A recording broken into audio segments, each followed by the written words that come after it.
ವೀಕ್ಷಕರೇ, ಈ ಭೂಮಿಯ ಮೇಲೆ ಸಾಕಷ್ಟು ಸೋಜಿಗದ ಸಂಗತಿಗಳು ಹಾಗೂ ಚಿತ್ರ ವಿಚಿತ್ರ ಜೀವಿಗಳು ಕೂಡ ಇವೆ. ಸಮುದ್ರ ಸಾಗರಗಳ ಒಳಗೆ ಇರುವಂತಹ ಎಷ್ಟೋ ನಿಗೂಢ ಜೀವಿಗಳು ಅಷ್ಟೇ ನಿಗೂಢ ರೀತಿಯಲ್ಲಿ ಆಗಾಗ ಸಮುದ್ರ ತೀರಕ್ಕೆ ಹಾಗೂ ನೆಲದ ಮೇಲೆ ಬರುವಂತ ಎಷ್ಟೋ ವಿಡಿಯೋಗಳನ್ನ ನೀವು ನೋಡಿರ್ತೀರಾ. ಇಂಥ ಅಪರಿಚಿತ ಅನಾಮಿಕ ಜೀವಿಗಳು ಸಡನ್ ಆಗಿ ಕಾಣಿಸಿಕೊಂಡ ಕ್ಷಣ ಅವುಗಳ ಬಗ್ಗೆ ಏನೇನೋ ಪ್ರಶ್ನೆಗಳು ಹಾಗೂ ಗೊಂದಲಗಳು ನಮ್ಮಲ್ಲಿ ಉದ್ಭವ ಆಗ್ತವೆ. ಇಂಥ ನಿಗೂಢ ಜೀವಿಗಳ ಬಗ್ಗೆ ನಮ್ಮಲ್ಲಿ ಹೇಳುವಂತ ಪ್ರಶ್ನೆ ಏನು ಅಂದ್ರೆ, ನಮ್ಮ ವಿಜ್ಞಾನಿಗಳು ಹಾಗೂ ಸಂಶೋಧಕರು ಇವುಗಳ ಬಗ್ಗೆ ಯಾಕೆ ಅಧ್ಯಯನವನ್ನ ಕೈಗೊಳ್ತಿಲ್ಲ ಅಂತ ಅನ್ನೋದು.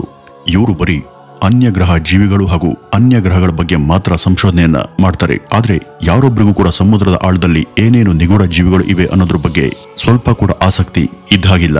ಕೆಲವು ವರ್ಷಗಳ ಹಿಂದೆ ನಾವು ಓವರ್ಫಿಶ್, ಜೈಂಟ್ ಸ್ಕ್ವಿಡ್ ಹಾಗೂ ಗ್ಲೋಯಿಂಗ್ ಜೆಲ್ಲಿ ಫಿಶ್ ತರಹದ ಮೊದಲಾದಂತ ದೈತ್ಯ ಜಲಚರ ಸಮುದ್ರದ ಒಳಗಿಂದ ನಿಧಾನವಾಗಿ ಭೂಮಿಯ ಮೇಲ್ಭಾಗಕ್ಕೆ ತೇಲ್ಬರುವಂತಹ ಸಾಕಷ್ಟು ವಿಡಿಯೋಗಳನ್ನ ನೋಡಿದ್ದೇವೆ. ಆದ್ರೆ ಇತ್ತೀಚೆಗೆ ಇದಕ್ಕಿಂತನೂ ಕೂಡ ಸೋಜಿಗ ಅನಿಸುವಂತಹ ಜಲಚರಗಳು ಎಷ್ಟೋ ಕಡೆ ಏಕಾಏಕಿ ಕಾಣಿಸ್ಕೊಳ್ತಿವೆ.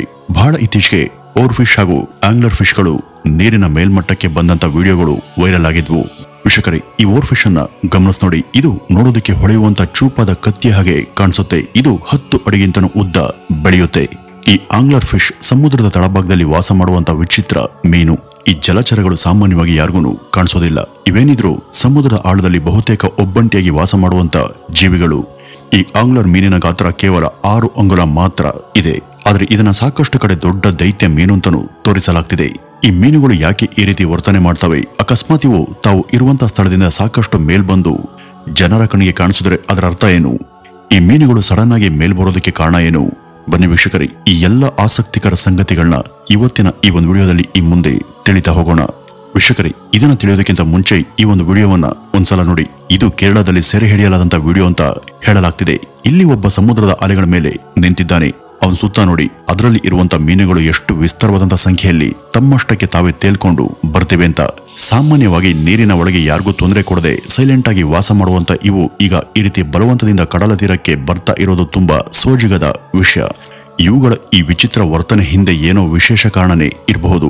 ಒಂದಷ್ಟು ಜನ ಈ ಒಂದು ವಿಡಿಯೋಗಳನ್ನ ನೋಡಿ ಮಂಗಳೂರಿನ ಸಮುದ್ರದಲ್ಲೂ ಕೂಡ ಇಂಥ ಮೀನುಗಳನ್ನ ನಾವು ಆಗಾಗ ನೋಡಬಹುದು. ವರ್ಷದಲ್ಲಿ ಒಂದ್ಸಲ ಅಥವಾ 2 ಸಲ ಇವು ಈ ರೀತಿ ತಮ್ಗೆ ತಾವೇ ಕಡಲ ತೀರಕ್ಕೆ ಬರೋದು ಸಹಜ ಅಂತೆಲ್ಲ ಕಮೆಂಟ್ ಮಾಡಿದ್ದಾರೆ. ಆದ್ರೆ ಮಂಗಳೂರಿನ ಸಮುದ್ರದಲ್ಲಿ ಇರುವಂತ ಮೀನುಗಳಿಗೂ ಕೇರಳದ ಸಮುದ್ರದಲ್ಲಿ ಸೆರೆಯಾದಂತ ಮೀನುಗಳಿಗೂ ಯಾವ ತರಹದ ಸಂಬಂಧ ಇಲ್ಲ ಅಂತ ಹೇಳಲಾಗ್ತಿದೆ. ಈಗ ಈ ಓವರ್ಫಿಶ್ ಬಗ್ಗೆ ಹೇಳೋದಾದ್ರೆ, ಯಾವತ್ತೂ ಕೂಡ ಹೊರಗಡೆ ಕಾಣಿಸ್ಕೊಳ್ದಂತ ಈ ಮೀನು ಈಗ ಎಲ್ಲಂದ್ರಲ್ಲಿ ತಾಂತಾನೆ ಕಾಣಿಸ್ಕೊಳ್ತಿದೆ. ವೀಕ್ಷಕರೇ, ಇದು ಆಸ್ಟ್ರೇಲಿಯಾ, ಅಮೆರಿಕ ಹಾಗೂ ಸ್ಯಾಂಡಿಯಾಗೋ ಈ ರೀತಿ ಮುಂತಾದ ಸ್ಥಳಗಳ ಸಮುದ್ರ ಸಾಗರದಲ್ಲಿ ವಾಸ ಮಾಡುವಂತ ಅಪರೂಪದ ಜೀವಿ. ಇನ್ನು ಆಂಗ್ಲರ್ ಫಿಶ್ ಕೂಡ ಸಮುದ್ರದ ಆಳದಲ್ಲಿ ವಾಸ ಮಾಡುವಂತ ಡೀಪ್ ಸಿ ಕ್ರಿಚರ್ಸ್. ಇವೆಲ್ಲ ಈಗ ಇದ್ದಕ್ಕಿದ್ದಂತೆ ಕಾಣಿಸ್ಕೊಳ್ಳೋದ್ರ ಹಿಂದೆ ಏನೋ ವಿಶೇಷ ಸಂಗತಿ ಅಡಗಿರಬಹುದು. ಅವು ಈ ಲೋಕಕ್ಕೆ ಹಾಗೂ ಈ ಲೋಕದ ಜನರಿಗೆ ಏನೋ ನಿಗೂಢ ಸಂದೇಶವನ್ನ ಹೊತ್ತು ಬರುವಂತೆ ಕಾಣ್ತಾ ಇದೆ ಅಂತಾನೂ ಕೂಡ ಕೆಲವರು ಹೇಳ್ತಿದ್ದಾರೆ. ಇವು ಜಗತ್ತಿಗೆ ಏನೋ ಅಪಾಯದ ಮುನ್ಸೂಚನೆ ಕೊಡ್ತಾ ಇವೆ ಅನ್ನುವಂತ ಮಾತು ಎಲ್ಲ ಕಡೆ ಕೇಳ್ಬರ್ತಿದೆ. ಈ ಓವರ್ಫಿಶ್ ಇದೆಯಲ್ಲ, ಇದನ್ನ ವಿನಾಶದ ಮೀನು ಅಥವಾ ಡೂಮ್ಸ್ ಡೇ ಫಿಶ್ ಅಂತಾನೂ ಕೂಡ ಕರೀತಾರೆ. ಇದು ಸಮುದ್ರದ ಮೇಲೆ ಬಂದು ಕಾಣಿಸ್ಕೊಂಡ್ರೆ ಇದು ಇರುವಂತ ಸ್ಥಳದ ಸುತ್ತಮುತ್ತ ಏನೋ ಪ್ರಳಯ ಅಥವಾ ನೈಸರ್ಗಿಕ ಆಪತ್ತು ಸಂಭವಿಸುತ್ತೆ ಅನ್ನುವಂತ ನಂಬಿಕೆ ಬಹಳ ಮೊದಲಿಂದನೂ ಕೂಡ ಇದೆ. ಇನ್ನು ಸಮುದ್ರದ ಆಳದಲ್ಲಿ ವಾಸ ಮಾಡುವಂತ ಆಂಗ್ಲರ್ ಫಿಶ್ ಕೂಡ ಆಳದಿಂದ ಮೇಲೆ ಬಂದು ಕಾಣಿಸ್ಕೊಂಡ್ರೆ ಅಲ್ಲಿ ಏನೋ ದುರ್ಘಟನೆ ಹಾಗೂ ಅಪಾಯಕಾರಿ ಸಂಘಟನೆ ನಡೆಯಲಿದೆ ಎಂಬುದರ ಮುನ್ಸೂಚನೆ ಕೂಡ ಇದು ಕೊಡುತ್ತೆ ಅಂತ ಜನ ಮಾತನಾಡ್ಕೊಳ್ತಿದ್ದಾರೆ. ಇದೆಲ್ಲದರ ಜೊತೆ ಇಸ್ವಿ 2000ದಿಂದ ಈಚೆಗೆ ವಿಜ್ಞಾನಿಗಳು ಸಮುದ್ರ ಸಾಗರಗಳ ಇಂಥ ಜಲಚರಗಳ ಅಧ್ಯಯನ ಮಾಡೋದನ್ನೇ ಕೈಬಿಟ್ಟಿದ್ದಾರೆ. ಈಗೆಲ್ಲ ಅವರ ಗಮನ ಏನಿದ್ರು ಅನ್ಯ ಲೋಕ ಜೀವಿಗಳ ಹಾಗೂ ಅನ್ಯ ಗ್ರಹಗಳ ಬಗ್ಗೆನೇ ಹೆಚ್ಚಾಗಿದೆ. ಇದರ ಅರ್ಥ ಏನು? ಇವ್ರಿಗೆ ಭೂಮಿಯ ಮೇಲಿರುವಂತಹ ಸಾಗರಗಳ ಜೀವಿಗಳಿಂದನೂ ಕೂಡ ಬೇರೊಂದು ಲೋಕದಲ್ಲಿರುವಂತ ಜೀವಿಗಳ ಅಧ್ಯಯನ ಸುಲಭ ಅಂತ ನಾವು ತಿಳ್ಕೋಬೇಕಾ? ಅಥವಾ ಸಾಗರಗಳ ನಿಗೂಢ ಜೀವಿಗಳು ತುಂಬಾ ಭಯಾನಕ ಹಾಗೂ ಅಪಾಯಕಾರಿ ಅನ್ನುವಂತ ಸಂಗತಿ ತಿಳಿದೆ ಇವರು ದೂರ ಇದ್ದಾರಾ ಹೇಗೆ ಅನ್ನೋದು ಕೂಡ ನಮ್ಗೆ ಅನುಮಾನವನ್ನ ತರಿಸುತ್ತೆ. ಒಂದು ಸಾಮಾನ್ಯ ಥಿಯರಿ ಪ್ರಕಾರ ಈ ಜೀವಿಗಳು ಸಮುದ್ರದ ತಳದಿಂದ ಮೇಲ್ಬರೋದಕ್ಕೆ ಸಾಕಷ್ಟು ಗಂಭೀರ ಕಾರಣಗಳು ಇವೆ. ಸಮುದ್ರದ ಒಳಗೆ ಉಂಟಾಗಿರುವಂತಹ ವಾತಾವರಣದ ಪಲ್ಲಟದಿಂದಾಗಿ ಇವು ಈ ರೀತಿ ವರ್ತಿಸ್ತವೆ ಅಂತಲೂ ಕೂಡ ಹೇಳಲಾಗ್ತಿದೆ. ಅಂದ್ರೆ ಸಾಗರಗಳ ನೀರಿನ ಒಳಗೆ ಉಷ್ಣತೆ ತುಂಬಾ ಜಾಸ್ತಿ ಆಗ್ತಿದೆ. ವಾತಾವರಣದ ಈ ಒಂದು ಶಾಖವನ್ನು ಸಹಿಸಿಕೊಳ್ಳಲಾಗದೆ ಈ ಜೀವಿಗಳು ತಣ್ಣನೆ ಅನುಭವಕ್ಕಾಗಿ ನೀರಿನ ಮೇಲೆ ಬರ್ತವೆ. ಈಗೆಲ್ಲ ಗ್ಲೋಬಲ್ ವಾರ್ಮಿಂಗ್ ನಿಂದಾಗಿ ಸಮುದ್ರ ಸಾಗರಗಳ ನೀರು ತುಂಬಾ ಹೀಟ್ ಆಗ್ತಿದೆ. ಇದರಿಂದ ಅದರ ಒಳಗೆ ವಾಸ ಮಾಡ್ತಿರುವಂತ ಈ ಜೀವಿಗಳ ಹಾಗೂ ಅವುಗಳಿಗೆ ಅಲ್ಲಿರುವಂತಹ ಹ್ಯಾಬಿಟೇಟ್ ನಾಶ ಆಗುವಂತ ಸಂಭವ ಇದೆ. ತಮ್ಮ ಆಹಾರ ಸರಪಳಿ ಈ ರೀತಿ ವಿಪತ್ತಿಗೆ ಒಳಗಾದ್ರೆ ಆಹಾರದ ಹುಡುಕಾಟಕ್ಕೂ ಅವು ತಮ್ಮ ಮೂಲ ಸ್ಥಳವನ್ನ ಬಿಟ್ಟು ಈ ರೀತಿ ಮೇಲೆ ಬರ್ತವೆ. ಇನ್ನು ಎರಡನೇದಾಗಿ, ಸಮುದ್ರ ಸಾಗರಗಳ ಒಳಗೆ ಉಂಟಾಗುವಂತ ಸುನಾಮಿ, ಭೂಕಂಪ ಹಾಗೂ ಅಗ್ನಿ ಲಾವರಸಗಳ ಸಮಸ್ಯೆಯಿಂದನೂ ಕೂಡ ಈ ಮೀನುಗಳು ತಮ್ಮ ಜೀವ ರಕ್ಷಣೆ ಮಾಡಿಕೊಳ್ಳುವಂತ ಸಲುವಾಗಿ ನೀರಿನ ಸರ್ಫೇಸ್ ಮೇಲೆ ಈಚ್ಕೊಂಡು ಬರ್ತವೆ. ಸಮುದ್ರದ ಒಳಗೆ ಇರುವಂತ ಗಟ್ಟಿ ನೆಲವನ್ನ ಸೀ ಬೆಡ್ ಅಂತಾನೂ ಕೂಡ ಕರೀತಾರೆ. ಇಲ್ಲೂ ಕೂಡ ನೆಲದ ಮೇಲೆ ಉಂಟಾಗೋ ರೀತಿ ಸಾಕಷ್ಟು ಭೂಕಂಪಗಳು ಹಾಗೂ ಜ್ವಾಲಾಮುಖಿಗಳು ಏರ್ಪಡ್ತವೆ. ಇಂಥವುಗಳನ್ನ ಮೊದಲೇ ಗ್ರಹಿಸುವಂತ ಈ ಜೀವಿಗಳು ಇಂಥ ಅಪಾಯಗಳಿಂದ ತಮ್ಮನ್ನ ರಕ್ಷಿಸಿಕೊಂಡು ತಕ್ಷಣ ಮೇಲಕ್ಕೆ ಗುಂಪು ಗುಂಪಾಗಿ ಬರ್ತವೆ. ಉದಾಹರಣೆಗೆ 2011ರಲ್ಲಿ ಜಪಾನ್ನಲ್ಲಿ ಮಹಾ ಸುನಾಮಿ ಎದ್ದಿದ್ದು ನಿಮ್ಗೆಲ್ಲ ಗೊತ್ತಿದೆ. ಈ ಒಂದು ಘಟನೆ ಆಗುವಂತ ಕೆಲವೇ ಕ್ಷಣಗಳ ಮೊದಲು ಅಲ್ಲಿಯ ಸಾಗರದಾಳದ ಸಾಕಷ್ಟು ಜೀವಿಗಳು ಗುಂಪು ಗುಂಪಾಗಿ ಮೇಲೆ ಈಚ್ಕೊಂಡು ಬಂದಿದ್ವು. ಸಮುದ್ರ ಸಾಗರಗಳಲ್ಲಿ ನಿತ್ಯ ಇಂಥ ಭಯಾನಕ ಘಟನೆಗಳು ಸದ್ದಿಲ್ದ ಹಾಗೇನೆ ನಡೀತಾನೆ ಇರ್ತವೆ. ಎಲ್ಲೋ ಕೆಲವು ಸಲ ಮಾತ್ರ ಸುನಾಮಿ ಹಾಗೂ ಭೂಕಂಪದಿಂದ ಇದರ ಪರಿಣಾಮ ಭೂಮಿಯ ಚಂದ್ರಗುನು ತಟ್ಟುತ್ತೆ. ಉಳಿದಂತೆ ಅಲ್ಲಿ ನಡೆಯುವಂತ ಎಷ್ಟೋ ಘಟನಾವಳಿಗಳು ನಮ್ಗೆ ಗೊತ್ತಾಗದ ಹಾಗೇನೆ ಅಪರಿಚಿತವಾಗೇನೆ ಉಳಿದು ಹೋಗ್ತವೆ. ಈಗ ನಾವು ಚಂದ್ರಯಾನ ಮಾಡೋದನ್ನ ಕಲ್ತಿದ್ದೇವೆ. ಚಂದ್ರನ ಮೇಲೂ ಕೂಡ ಕಾಲಿಟ್ಟಿದ್ದೇವೆ. ಮಂಗಳನ ಅಂಗಳದಲ್ಲಿ ನಮ್ಮದೇ ಆದಂತ ರೋವರ್ ಉಪಗ್ರಹವನ್ನ ಉಡಾಯಿಸಿದ್ದೇವೆ. ಇವೆಲ್ಲವುಗಳ ಸಹಾಯದಿಂದ ದೂರದ ಗ್ರಹಗಳ ಬಗ್ಗೆ ತಿಳಿಯೋದಕ್ಕೆ ನಮ್ಗೆ ಇವತ್ತು ಸಾಧ್ಯ ಆಗಿದೆ. ಆದರೆ ಇಷ್ಟೆಲ್ಲ ಬುದ್ಧಿವಂತಾದಂತ ಮನುಷ್ಯನಿಗೆ ಭೂಮಿಯ ಮೇಲೇನೆ ಇರುವಂತ ಸಮುದ್ರ ಸಾಗರಗಳ ಬಗ್ಗೆ ಸಾಕಷ್ಟು ಜ್ಞಾನ ಇಲ್ಲ. ಅವನು ಕೇವಲ ಅದರ 20% ಭಾಗ ಮಾತ್ರನೇ ಇದುವರೆಗೂ ಸಂಶೋಧನೆ ಮಾಡಿದ್ದಾನೆ. ಆದ್ರೆ ವೀಕ್ಷಕರೇ, ಸಾಗರ ತಳದ ಅಧ್ಯಯನ ಇದೆಯಲ್ಲ, ಅದು ನಾವು ಅಂದುಕೊಂಡಷ್ಟು ಸುಲಭ ಅಲ್ಲ. ಅಲ್ಲಿ ಸಾಕಷ್ಟು ಕತ್ತಲಿನ ವಾತಾವರಣ ಇರುತ್ತೆ. ಇದ್ರ ಜೊತೆ ಆಮ್ಲಜನಕದ ಕೊರತೆ ಕೂಡ ಅಲ್ಲಿ ಇರುತ್ತೆ. ಮಾನವನಿಗೆ ಇಷ್ಟೆಲ್ಲ ರೀತಿಯಲ್ಲಿ ಪ್ರತಿಕೂಲವಾಗಿರುವಂತ ಇಂಥ ವಾತಾವರಣದಲ್ಲೂ ಕೂಡ ಅದೆಷ್ಟೋ ಜೀವಿಗಳು ಆರಾಮಾಗಿ ಅಲ್ಲಿ ಜೀವನವನ್ನ ಮಾಡ್ತಿವೆ. ಸಮುದ್ರದ ಇಷ್ಟು ಆಳದಲ್ಲಿ ಯಾವುದೇ ವಸ್ತು ಸರಿಯಾಗಿ ಕಾರ್ಯವನ್ನ ನಿರ್ವಹಣೆ ಮಾಡೋದಿಲ್ಲ. ಈ ಒಂದು ಕಾರಣದಿಂದಾಗಿ ಮನುಷ್ಯ ಅದರ ಅಧ್ಯಯನದ ಗೊಡವೆಗೆ ಹೋಗೋದಿಕ್ಕೆ ಹಿಂಜರಿತಿದ್ದಾನೆ. ಆದ್ರೆ ಇವತ್ತು ನಾವು ಆಧುನಿಕತೆಯಲ್ಲಿ ಸಾಕಷ್ಟು ಮುಂದುವರೆದಿದ್ದೇವೆ. ಟೆಕ್ನಾಲಜಿಯಲ್ಲಿ ಸಾಕಷ್ಟು ಪ್ರಗತಿಯನ್ನ ಸಾಧಿಸಿದ್ದೇವೆ. ಆದ್ರೂ ಕೂಡ ಸಾಗರ ತಳದ ಅಧ್ಯಯನವನ್ನ ನಾವು ಯಾಕೆ ಮಾಡ್ತಿಲ್ಲ? ಬಾಹ್ಯಾಕಾಶ ಹಾಗೂ ಇತರ ಗ್ರಹಗಳ ಬಗ್ಗೆ ಅಧ್ಯಯನ ಮಾಡೋದಕ್ಕೆ ಸಾಕಷ್ಟು ಸಂಸ್ಥೆಗಳು ಮುಂದೆ ಬಂದಿವೆ. ಅದೇ ರೀತಿ ಸಾಗರದ ಅಧ್ಯಯನಕ್ಕೂ ಒಂದಷ್ಟು ಸಂಸ್ಥೆಗಳು ಉತ್ತೇಜನ ನೀಡೋದಕ್ಕೆ ಆಸಕ್ತಿಯನ್ನ ವಹಿಸಿವೆ. ಇಷ್ಟೆಲ್ಲ ಸಹಕಾರ ಬೆಂಬಲ ಇದ್ರೂ ಕೂಡ ಆ ಒಂದು ಕೆಲಸ ಅತ್ಯಂತ ಸವಾಲಿನ ಸಂಗತಿನೇ ಸರಿ. ಓಷನ್ ಗೇಟ್ ಎಂಬ ಒಂದು ಸಂಸ್ಥೆ ಒಂದ್ಸಲ ಇಂಥ ಒಂದು ದುಸ್ಸಾಹಸಕ್ಕೆ ಕೈ ಹಾಕಿತ್ತು. ಅದು ತಾನೇ ರಚಿಸಿದಂತ ಸಬ್ಮರೀನ್ ಒಳಗೆ 5 ಜನರನ್ನ ಸಾಗರದ ತಳಕ್ಕೆ ಕಳಿಸಿತ್ತು. ಆದ್ರೆ ಆ ರೀತಿ ಹೋದವರು ಮತ್ತೆ ಯಾವತ್ತೂ ವಾಪಸ್ ಮೇಲೆ ಬರಲೇ ಇಲ್ಲ. ಸರಿಯಾದ ಸಿದ್ಧತೆ ಹಾಗೂ ಸೂಕ್ಷ್ಮ ಜ್ಞಾನ ಇಲ್ಲದೆ ಇಂಥ ಪ್ರಯತ್ನಕ್ಕೆ ಮುಂದಾದ್ರೆ ಈ ವಿಧದ ಅವಘಡಗಳು ಸಂಭವಿಸ್ತವೆ. ಸಮುದ್ರದ ಆಳದಲ್ಲಿ ನಾವು ಊಹೆ ಕೂಡ ಮಾಡದಂತ ಸಾಕಷ್ಟು ದೈತ್ಯ ಹಾಗೂ ಭಯಾನಕ ಜೀವಿಗಳು ಇವತ್ತಿಗೂ ವಾಸ ಮಾಡ್ತಿವೆ ಅನ್ನೋದು ಎಲ್ಲಾ ಕಡೆ ಚಾಲ್ತಿಯಲ್ಲಿರುವಂತ ನಂಬಿಕೆ. ಡ್ರ್ಯಾಗನ್, ಮೆಗಾಲೋಡಾನ್ ಹಾಗೂ ನಿಂಗೆನ್ ಈ 3 ದೈತ್ಯ ಜಲಚರಗಳ ಬಗ್ಗೆ ನೀವು ಕೇಳಿರಬಹುದು.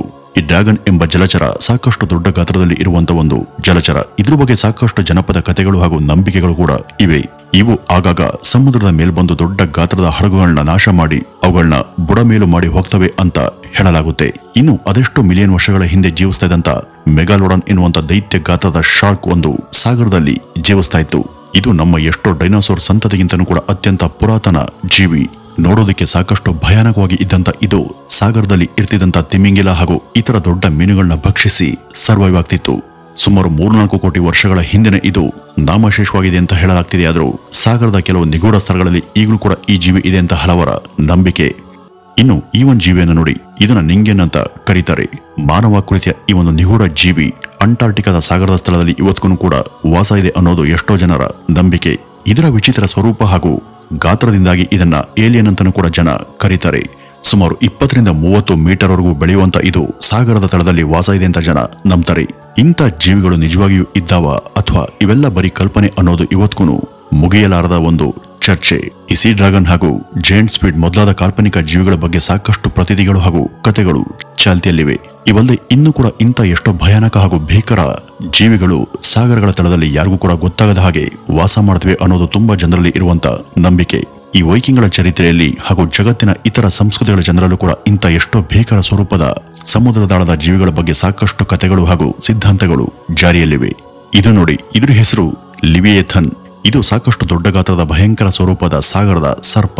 ನೋಡೋದಕ್ಕೆ ಡ್ರ್ಯಾಗನ್ ಮಾದರಿಯಲ್ಲಿ ಇರುವಂತಹ ಇದು ಸಾಕಷ್ಟು ಕಡೆ ಜಾನಪದ ಕಥೆಯಲ್ಲಿ ಹಾಗೂ ಜಗತ್ತಿನ ಕೆಲವು ಚರಿತ್ರೆ ಪುಟದಲ್ಲಿ ಉಲ್ಲೇಖಗೊಂಡಂತ ನಿಗೂಢ ಜೀವಿ. ಇದುವರೆಗೂ ಸೃಷ್ಟಿಯಾದಂತ ಎಲ್ಲ ಜೀವಿಗಳಿಗಿಂತನೂ ಕೂಡ ಇದು ತುಂಬಾ ದೊಡ್ಡದು. ಇದು ಒಂದೇ ಏಟಿಗೆ ಸಾಗರದ ಸಾಕಷ್ಟು ದೊಡ್ಡ ಗಾತ್ರದ ಮೀನುಗಳನ್ನ ನುಂಗೋದಕ್ಕೆ ಶಕ್ತಿ ಇರುವಂತ ಪ್ರಾಣಿ. ಇದು ಮಾಡದಂತ ದಾಳಿಗಳ ಬಗ್ಗೆ ಹಾಗೂ ಇದು ಎಬ್ಬಸ್ತಂತ ಸಾಗರದಾಳದ ದಾಂಧಲೆಗಳ ಬಗ್ಗೆ ಸಾಕಷ್ಟು ಕಡೆ ಒಂದಷ್ಟು ಕಥೆಗಳು ಹೆಣೆಯಲ್ಪಟ್ಟಿವೆ. ಈ ಲಿವಿಯೇಥನ್ ಜೀವಿ ಅನೇಕರ ಕಲ್ಪನೆಗಳಲ್ಲಿ ಮಾತ್ರ ಜೀವಂತವಾಗಿರುವಂತ ಜೀವಿ. ಇದು ಇರೋ ಬಗ್ಗೆ ಯಾವುದೇ ಆಧಾರಗಳಾಗ್ಲಿ ಸಾಕ್ಷಿಗಳಾಗ್ಲಿ ಇನ್ನೂ ಕೂಡ ಸಿಕ್ಕಿಲ್ಲ. ನಾವು ಸಾಗರ ಹಾಗೂ ಸಮುದ್ರಗಳನ್ನ ಇನ್ನಷ್ಟು ಪರಿಶೋಧನೆ ಮಾಡದ ಹೊರತು ಇವೆಲ್ಲ ನಿಗೂಢವಾಗಿಯೇ ಉಳಿದು ಹೋಗ್ತವೆ. ಇಂಥ ಎಷ್ಟೋ ಕಾಲ್ಪನಿಕ ಹಾಗೂ ಭಯಾನಕ ಸ್ವರೂಪದ ಜಲಚರಗಳು ನಮ್ಮ ಪುರಾಣಗಳಲ್ಲೂ ಕೂಡ ಬರ್ತವೆ. ಮತ್ಸ್ಯ ಕನ್ಯೆಗಳ ಮೇಲಿನ ನಂಬಿಕೆ ಕೂಡ ಜಗತ್ತಿನ ಎಲ್ಲಾ ಕಡೆ ಇದೆ.